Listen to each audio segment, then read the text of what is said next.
এই দাঁড়া দাঁড়া, কোন যাচ্ছিস তুই এত তাড়াতাড়ি করি? আরে বন্ধু তুই আমার এখন ঠেকাইস না, আমার কাজে অফিসে ফোন দিয়েছে, তাড়াতাড়ি বিগতি যেতে হবে। কাজী অফিসেতে ফোন দিছে, তারা হুড়া করে যাচ্ছে। এ বলছি বি করতে যাবে, তোর মাল ডাকো। তা আমি জানি না, তো কাজে অফিসে বিয়ে ছাড়া কি করতে ফোন দেয়? আর পাগল সেজে গেলাম তো। এই তোর কোন নাম্বারতে ফোন দিছে, তাড়াতাড়ি শো কর তো দেখি আমি। এ বন্ধু এদের এই নাম্বারে আমার মেসেজ করে ফোন দিয়েছে, আমি দেখতে পাইনি, ধরতে পারিনি, আমি ডাইরেক্ট চলে যাচ্ছি কাজে অফিসে। এ দেখি দেখি কোন নাম্বারতে ফোন দিচ্ছে। আরে বাড়া, এ তো কাজে আসিফ, আমাদের বন্ধু। তুই কাজী অফিস কোন পালি? কদিন বাড়া ওই আসিফ কাজে ঘুরাই ফিরাই নাম রেখেছে কাজী আসিফ, আর আমি তো নেওরা এখনই তো কাজে অফিসে তোরে দূরে চলে আসছিলাম। তুই তো আমার না ঠেকাতি বন্ধু, তুই আমার ঠেকাই খুব ভালো করেছিস।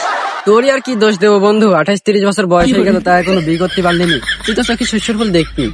বন্ধু তুই আর আমার সব কথা মনে করাস না বন্ধু, এক্ষেত্রে আমার বিয়ে শাদী হয় না। আরে খেপা, মোবাইলটাও নিয়ে গেল না। যা তোর বাড়ি পরে আমি দিয়ে আসবো।